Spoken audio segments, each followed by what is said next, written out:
नमस्कार दोस्तों, आज हम आपके बीच में एक बहुत ही ज्वलंत मुद्दे को लेकर उपस्थित हुए हैं। हम बात कर रहे हैं अग्निवीर की। दोस्तों, अग्निवीर का नाम सुनते ही आपके मन में तरह तरह के ख्याल और सवाल पैदा हो रहे होंगे। दोस्तों, आप हमारे साथ अंत तक जुड़े रहें और कमेंट करके आप अपनी राय जरूर दें। जैसा कि आप सब लोगों को पता है कि शेखावाटी वीरों की भूमि है और यहाँ पर शेखावाटी ने सबसे ज्यादा सैनिक देश को, चाहे वो नेवी हो, एयरफोर्स हो या फिर आर्मी हो, शेखावाटी ने ही दिए है। दोस्तों, सबसे ज्यादा शहीद भी शेखावाटी से ही आते हैं। जून 2022 में सरकार ने देश की सेना में एक बहुत बड़ा बदलाव किया और अग्निवीर जैसी योजना की घोषणा की और सितंबर 2022 में अग्निवीर योजना को लागू करके सरकार ने सेना में बहुत बड़ा बदलाव किया। दोस्तों, इतनी शानदार योजना होने के बाद में भी सरकार को युवाओं के विरोध का सामना करना पड़ा और पूरे देश में सरकार के खिलाफ प्रदर्शन हुए और इसका खामियाजा आगे चलकर 2024 के चुनाव में सरकार को भुगतना पड़ा और सरकार बैकफुट पर आई। इतनी शानदार योजना होने के बाद भी सरकार को चुनाव में बहुत बड़ा नुकसान उठाना पड़ा। दोस्तों, हमारे शेखावाटी के सीकर जिले के पूर्व सांसद, जिन्होंने इस बात को स्वीकार किया कि अगर अग्निवीर योजना में समय रहते बदलाव कर दिया होता या फिर इस योजना को बाद में लागू किया होता तो आज मुझे हार का सामना नहीं करना पड़ता। इसका मतलब कहीं न कहीं सरकार की इसमें कमी रही होगी, इसमें कोई दो राय नहीं। दोस्तों, इतनी शानदार योजना होने के बाद भी सरकार युवाओं को संतुष्ट नहीं कर पाई। इसका एक बहुत बड़ा कारण था, सरकार इस योजना को भुना नहीं पाई। सरकार के नुमाइंदे इस योजना को युवाओं तक पहुंचाने में नाकामयाब रहे और इसी के कारण सरकार को इसका खामियाजा भुगतना पड़ा। दोस्तों, आज से 5-6 साल पहले आपने राजस्थान के प्रमुख समाचार पत्र, उनके फ्रंट पेज पर एक विज्ञापन देखा होगा जिसमें लिखा होता था कि कुचामन की फलां डिफेंस एकेडमी में नेवी, एयरफोर्स और आर्मी की गारंटी बैच शुरू। सीकर या झुंझुनू की फलां डिफेंस एकेडमी में नेवी, एयरफोर्स और आर्मी की गारंटी बैच शुरू। दोस्तों, ये गारंटी बैच क्या हुआ करती?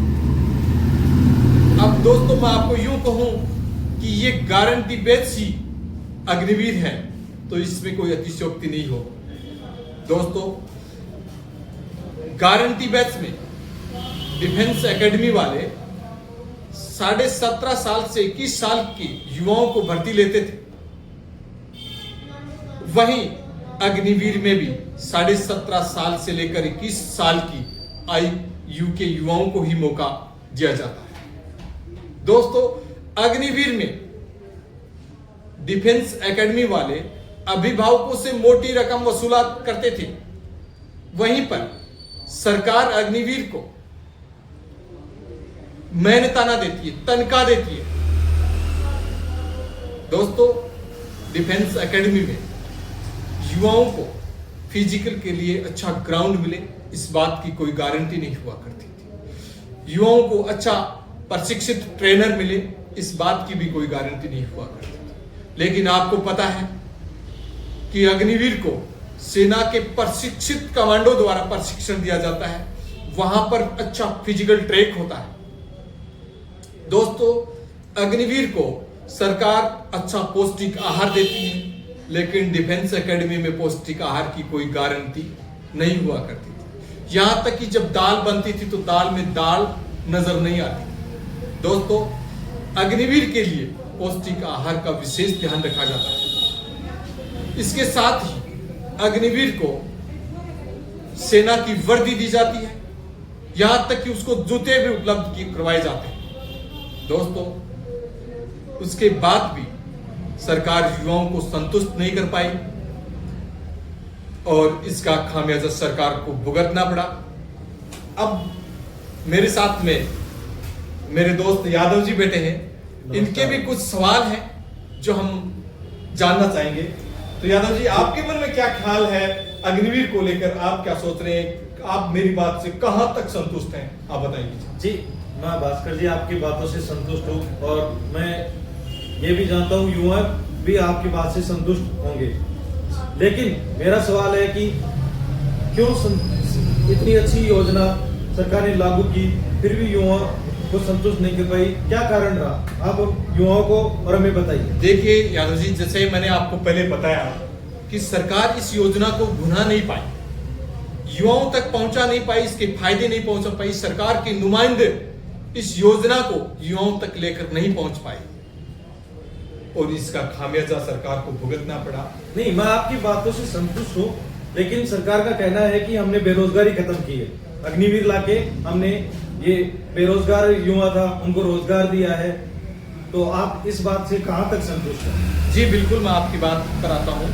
देखिए, सरकार ने पहले आर्मी में जो भर्ती होती थी, अब जो अग्निवीर में जो भर्ती होती है उसमें कहीं ज्यादा युवाओं को मौका मिलता है। हालांकि इसमें एक सवाल और खड़ा होता है कि 4 साल के बाद युवा कहां जाएगा और क्या करेगा। तो दोस्तों, इसका भी मैं आपको बताता हूं कि जब डिफेंस एकेडमी में 4 साल तक रहने के बाद में अगर कैंडिडेट का सरकारी सेवा में सिलेक्शन नहीं होता था तो डिफेंस वाले को इस बात की कोई चिंता नहीं होती थी कि युवा आगे जाके क्या करेगा। लेकिन सरकार इस बात की चिंता करती है 4 साल बाद में जब युवा सेवा देने के बाद में अपने घर लौटेगा तो उसको सेवा निधि के रूप में लगभग 11 लाख रुपए का फंड सरकार द्वारा दिया जाएगा। दोस्तों, इसके साथ साथ मैं आपको एक बात और बता देना चाहता हूं कि जब डिफेंस एकेडमी में 1000 या 1500 बच्चों में से 20, 30, 50 बच्चों का सिलेक्शन होता था तो पूरे राजस्थान या पूरे प्रदेश में ढोल पीट पीट करके इस बात को भुनाया जाता था कि फला डिफेंस एकेडमी में नेवी, एयरफोर्स या आर्मी में इतने बच्चों का सिलेक्शन। दोस्तों, यहां पर तो सरकार अग्निवीर में 25% बच्चों का स्थायी सिलेक्शन देती है। चलो, ये आपकी बात में से सहमत हूँ कि 25 को सिलेक्शन देती है। बिल्कुल। बाकी 75% बच्चे जो वापस आ रहे हैं वो अपनी जैसे उम्र में 25 एज में उनका सिलेक्शन हुआ, फिर उसके पहले उन्होंने मेहनत की, फिर 4 साल बाद में 29 की एज में वो बेरोजगार होके वापस आ गए। बेरोजगारी मान लो उनको, वो क्या करेंगे? देखिए, मैं आपको बता देता हूं, ये एज 25 नहीं है, 20 इसमें जो अग्निवीर की जो आयु सीमा है वो अधिकतम 21 ईयर यानी कि साल है। तो 25 साल से पहले पहले युवा वापस अपनी सेवा समाप्त करके वापस अपने घर आ जाते हैं। उसी पे चर्चा करना चाह रहा हूँ। तो 25 की एज में जब युवा वापस आया तो वह पुनः स्टडी के ऊपर बैठेगा या फिर अपने रोजगार की ओर जाएगा? देखिए, जैसे पहले होता था कि जैसे रिटायरमेंट होता था, 44 की एज हो गई, जैसे 40-44 इस एज में आराम से आता था, अपने रोजगार की पुनः की आवश्यकता नहीं पड़ती थी। देखिए, आपने बहुत अच्छी बात कही है। जब 4 साल बाद में युवा 25% युवाओं को स्थायी नौकरी में मौका मिलेगा, लेकिन उसके बाद में 75% जो युवा जी सेवा से वापस आएंगे, उसके बाद में भी जो सरकार की जो केंद्रीय जो सुरक्षा बल है उनमें भी आरक्षण सरकार दे रही है। स्थानीय सरकार जैसे अपने राजस्थान सरकार है, यूपी सरकार है, स्थानीय सरकार भी जो सरकारी सेवाओं में आरक्षण दे रही है। इसके साथ साथ सेवा निधि के रूप में जैसा मैंने आपको पहले बताया कि 11 लाख रुपए भी सरकार नगद देती है। उसके साथ साथ सरकार उनको अनुशासन का या फिर अच्छे कुछ सर्टिफिकेट वगैरह देती है। बहुत सी सरकारी सेवाओं हैं उनमें आरक्षण देकर सरकार युवाओं को अच्छा मौका देती है। तो मैं नहीं समझता कि इसमें युवाओं को कोई दिक्कत होगी। 11 लाख रुपए मिलेंगे और उसके बाद में जो बाकी सेवाएं हैं जैसे सरकारी नौकरियां, उनमें भी युवाओं को आरक्षण का अच्छा फायदा मिलेगा। तो मेरे हिसाब से ये योजना जो अग्निवीर की योजना है बहुत ही शानदार योजना है और इसमें युवाओं को बहुत ही बढ़ चढ़कर हिस्सा लेना चाहिए। मैं आपकी बात से सहमत हूँ और हालांकि मैं भी आपकी बात से सहमत हो और युवा भी आपकी बात से सहमत है। हम कमेंट के द्वारा लोगों से ज्यादा जुड़ना चाहेंगे कि उनके रिप्लाई जानना चाहेंगे क्या आते हैं और क्या भास्कर जी के और मेरे दोनों के जो भी इच्छाएं थी, जो भी हमने बताया, वो आपको कितना संतुष्ट करती है। तो दोस्तों, आप सबका धन्यवाद हमसे जुड़ने के लिए, और आप जरूर हमें कमेंट करके बताइए कि अग्निवीर योजना आपको कैसे लगी।